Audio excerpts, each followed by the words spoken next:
deal?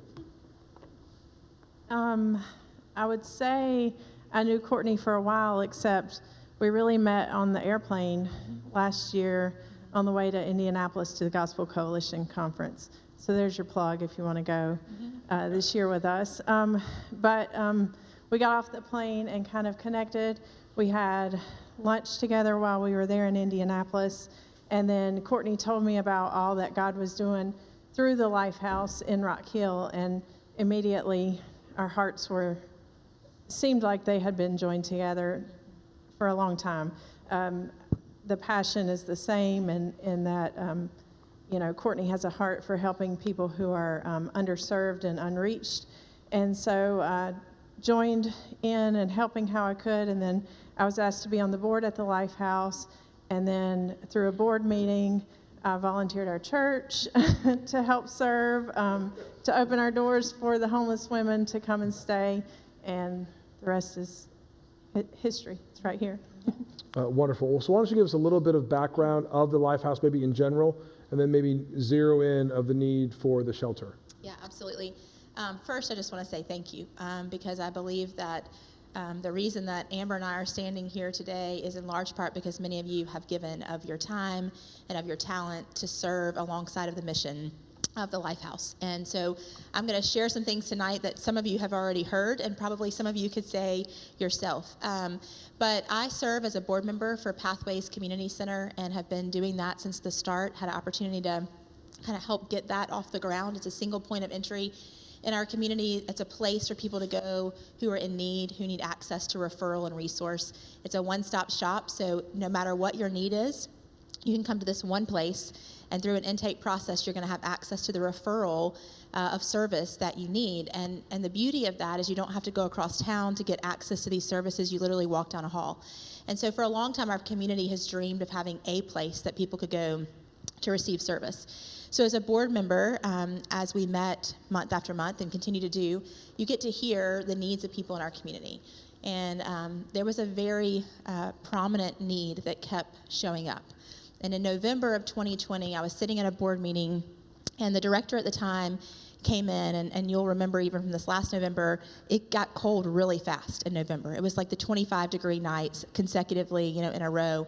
And our board member shared of two women who had come in the door just a few days before, one barefoot and the other with only the clothes on her back. And she shared with us the need of these women looking for shelter. And I will never forget what she said after that. She said, the best that I had to offer these two women and the 7, 8, 10, 12 women that came before them at different months, at different points, was a pair of gloves, a pair of socks, and a blanket. And I told them to go together and to find a warm bush to huddle under, because that was all we had for them. And she said that, and every fiber in my being was compelled and convicted. I struggled to believe that as a community as significant as we are, that the best that we had to offer homeless women in need was a pair of gloves, a pair of socks, and a blanket. And that's good that we were able to do that, but that's not enough. And so we went through the whole board meeting, and I just, in my heart of hearts, knew that we have to do something different than this. We have to do something more than this.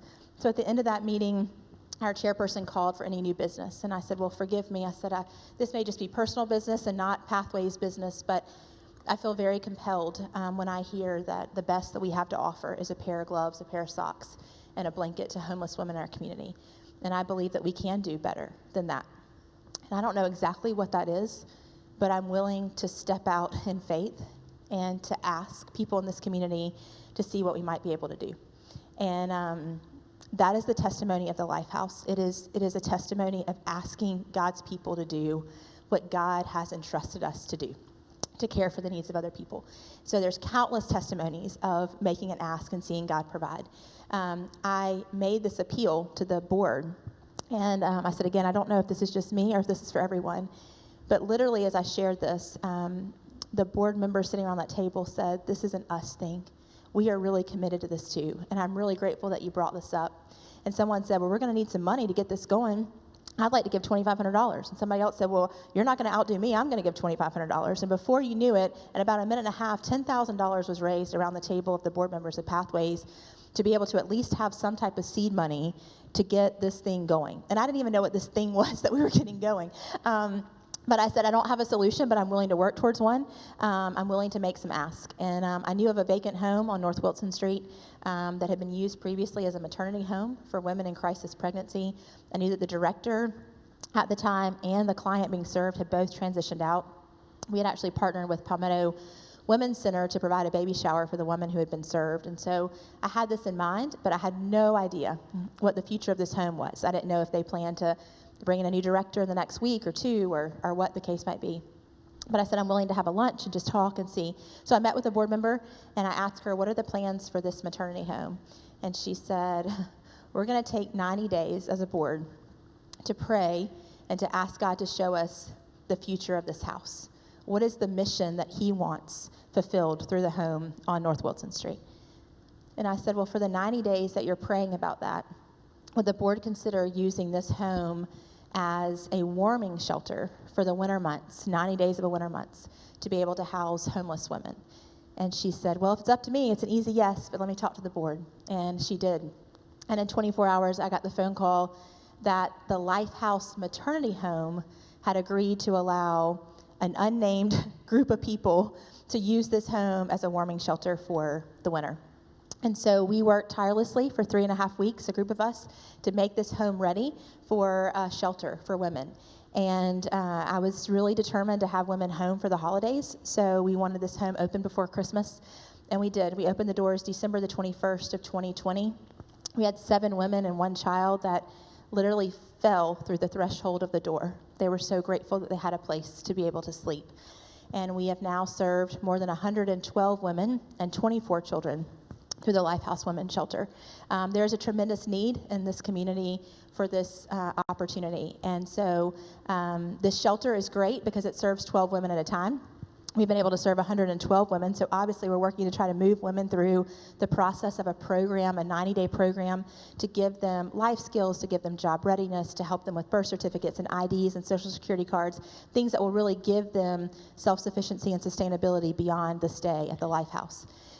We've been able to purchase a second home, which is under renovation. It actually is right across the street from the current shelter, which is a God thing because this was just supposed to be a warming shelter, but 45 days into a warming shelter, that board called me and said, we think it's pretty clear to us the future of this home. We would like to donate this house to see the Lifehouse Women's Shelter become a year-round operation. 15 days after that call, the house across the street came for sale by owner. And I thought, all right, Lord, you're really at work here. And so I inquired of this property. Through the gifts of generous donors in our community. In a matter of 5 days, we raised $320,000, which was $100,000 more than we needed to purchase the property across the street. And that house has been approved by zoning, and we're in process of renovation. But we got to November of this year, and I knew that we needed more beds than what we have. We keep a wait list of about 24 women on regular.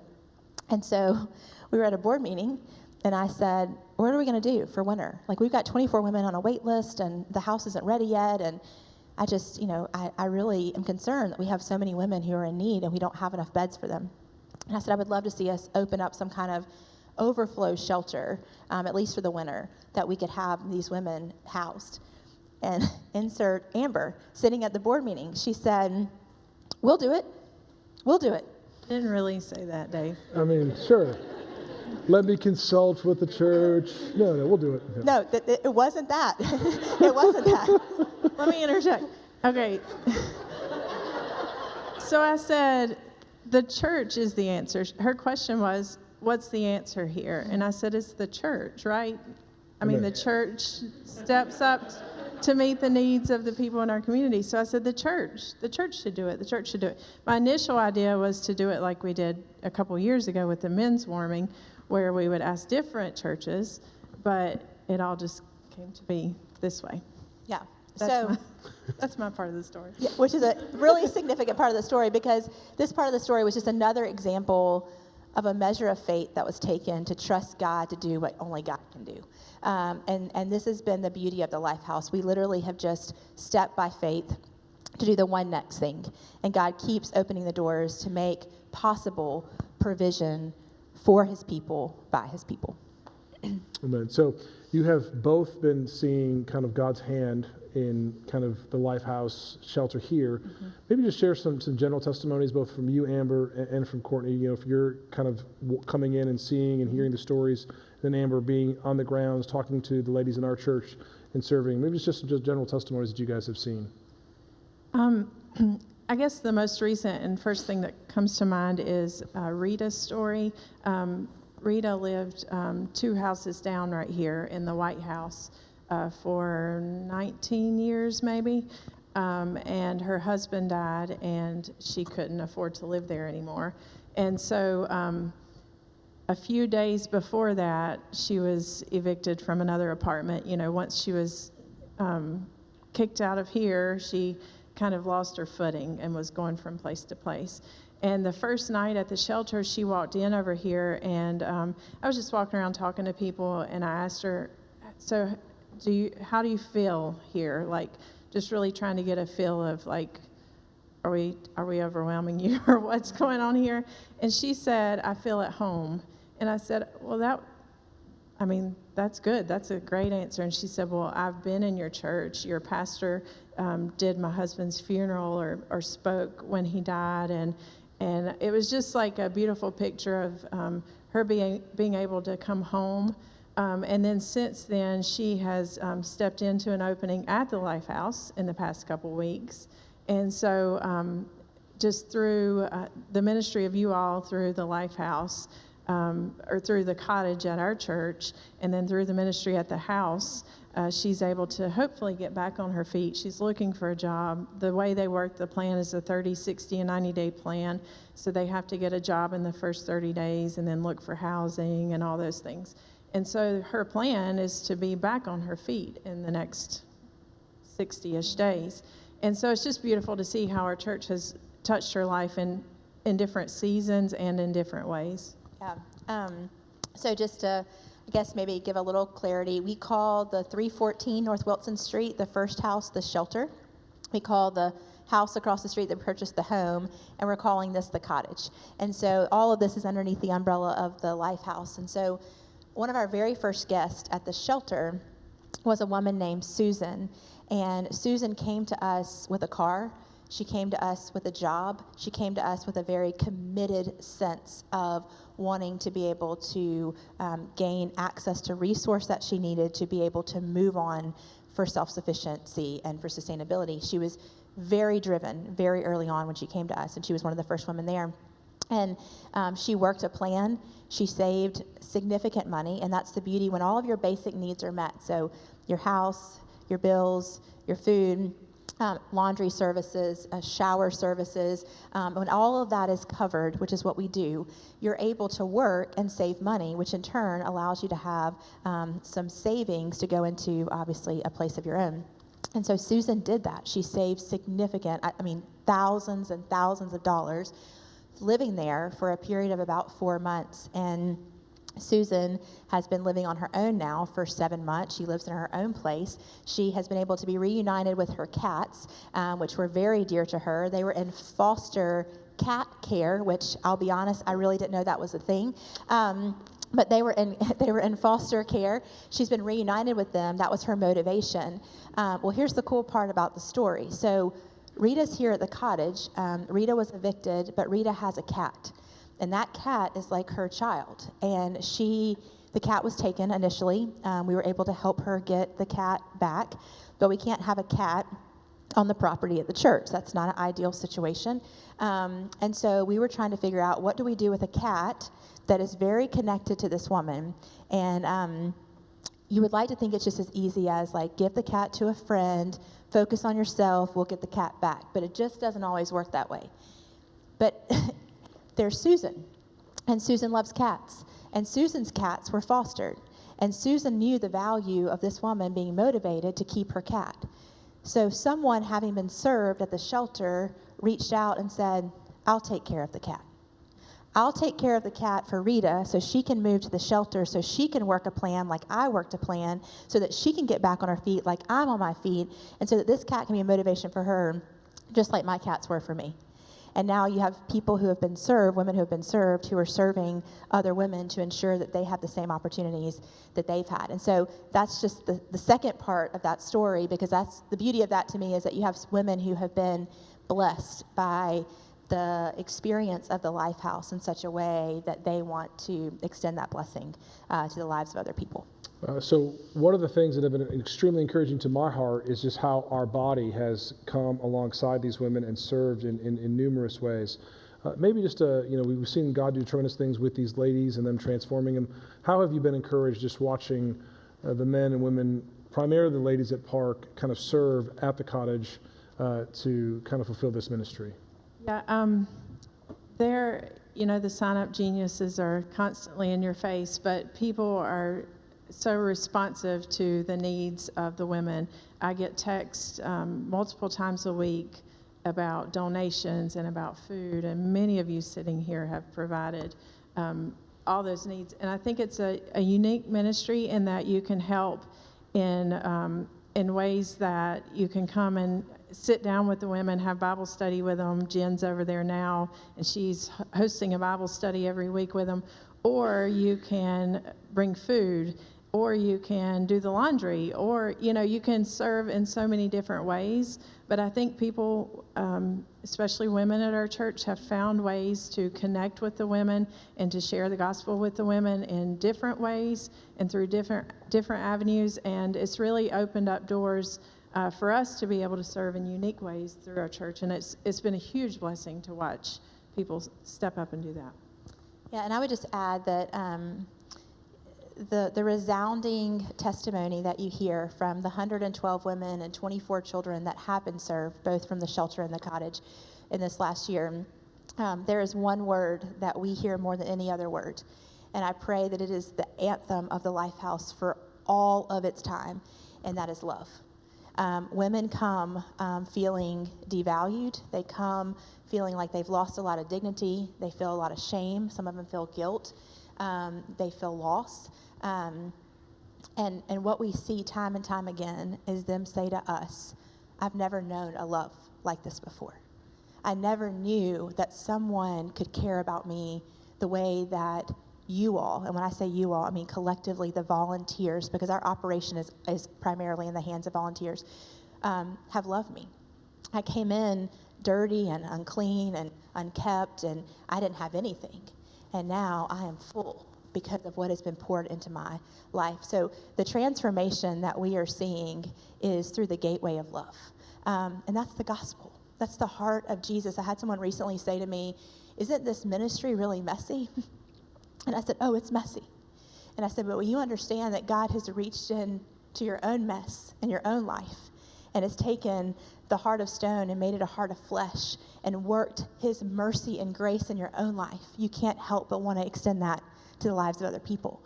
And I think that when we see these women for who they really are, these are image bearers. These are children of God. These are women who are delightful. Their stories are so compelling. Many of them have been wives and moms and grandmothers and aunts and sisters, and they have worked jobs. They've held jobs. We've had women with PhDs and master's degrees aplenty. We've had women who are very well educated. When you see these women for who they really are, you can't help but love them.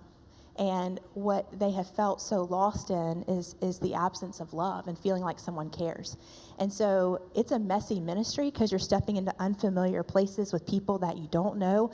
But it has been the most transformative experience to be a part of seeing God do his work in you, through you, carrying out what he has accomplished in us for the sake of other people. We're called to live on mission. We're called to extend the gospel reach to messy places, just like Jesus did.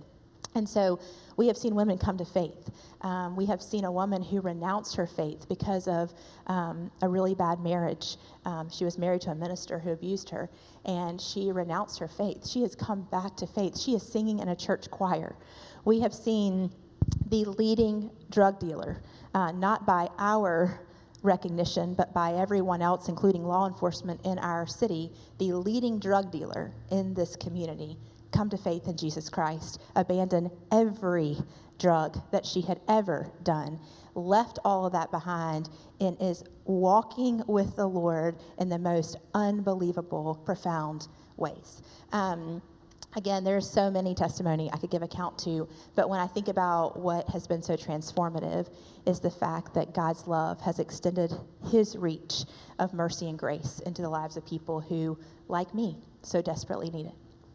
Amen. Well, beloved, we want to be a church that continues to reach out and love and serve these women with the power of the gospel of the Lord Jesus Christ. Before they step down and we pray for them, do you have any questions for them about the Lifehouse?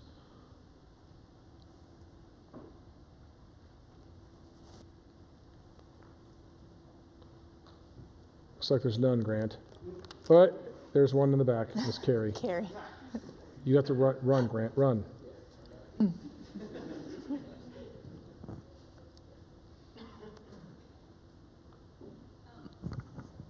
I don't know if I remember the terminology, but what will the capacity of the Lifehouse be? Because you have the shelter and you're going to have the home, right? Is that the names? Yeah. When the home opens, what will your capacity be then? And when do you think it will open? Yeah, that's a great question. So we can sleep 12 in the shelter. We'll be able to sleep 12 to 16 in the home when the renovations are completed.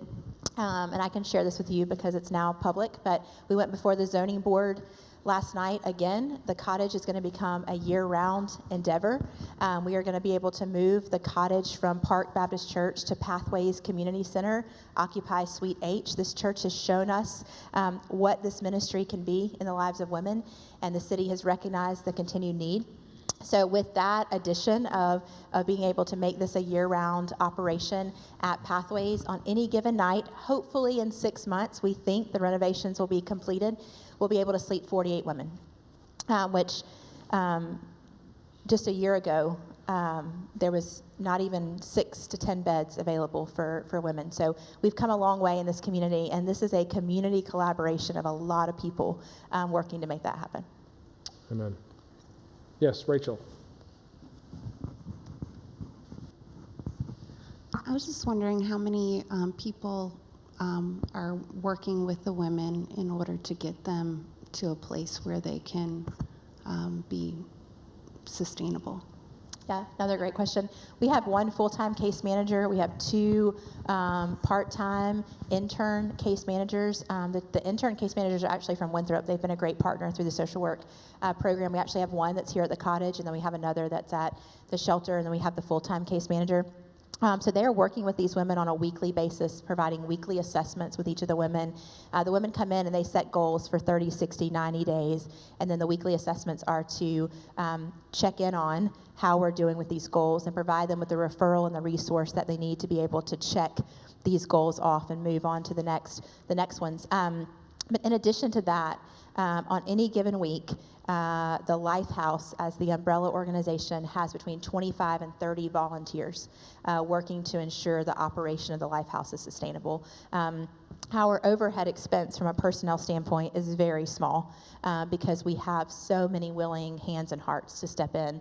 And these are volunteers who are helping us to transport women places, volunteers that are helping us to be able to, as Amber mentioned, serve meals, laundry, come work behind the scenes, both here and at the shelter, to be able to get things ready, helping us with just ongoing. We do intake process and all the things, but they're working behind the scenes to ensure that we have a smooth operation. So I would just put in a plug right here to say that we haven't turned away anyone or anything that anybody has called us to want to be able to have a part in with the Lifehouse. We really believe that God has raised up his people and given them gifts, and we want to help match a gift that you may have or a grace that you may have to the work of the Lifehouse. And so we've had women who are really great at baking, and they've baked cakes. We've had women who are really good at sewing, and they've made blankets. We've had women who are really good, and I say women, obviously men too. The ministry, a lot of times from a one-to-one standpoint, is women serving the women. But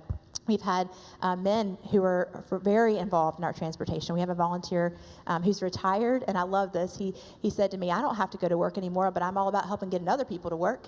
And he said, I'll drive that van every morning to make sure women are getting to work. And so he's been very faithful to drive. So a lot of people during the week are ensuring the sustainable outcomes for the women who are being served in those ways. Amen. Yes, one more question. Ms. Carey. So your overhead costs for personnel are pretty small, but what is your monthly financial needs for things like utilities and to keep the houses open and to provide food and all that kind of stuff for the women? Yeah, That's great too. Finances are a part of everything that we do. So we operate about $17,000 a month in expenses. $10,000 of that is security cost. We are a secure facility, both here and at the shelter. Security is on site here, as you all know, from the time the women come in the door until the time that the women leave. There's a 12-hour shift of security here, and we do that 7 days a week. And then at the shelter, we have security on site from the time they arrive at 5 p.m. until lights are out at 11 p.m. And then we have a house mom, which is another volunteer opportunity. We have women who serve as a house mom to sleep at the house and ensure the women get up and get out the door. And so that's a major cost when you think about 30 days, so about $17,000 a month in expense, with your security being 10 of that, the other part of that being personnel, and then your utility expense and just general things to keep lights on and keep the doors open and keep things running. So it's about a $200,000 budget in a year. Our capital expenses, we're working to try to pay off everything in renovation. We're not hoping to have to take out any loans. Our community's been very generous in their giving. And so we need about $300,000 to ensure, in addition to what we've already received, the completed work of the renovation on the house across the street. In addition to the fact that the cottage being approved now and us moving it to Pathways, you get into technical things like sprinklers. When you sleep people, you got to have sprinklers. And that is not something that we like to spend a lot of money on, but it's a necessity. And let me just tell you, a sprinkler system costs a lot of money. And so, have expenses like that and your renovations and your upfits that a residential home wouldn't have, but because of the population and the type of zoning that we have with group home, it's required. Well, we do want to pray, right, for the Lifehouse. If you came tonight, you had a prayer request that we weren't able to get to because of our conversation. There will be some elders down front to be able to pray for those needs, so feel free to come down.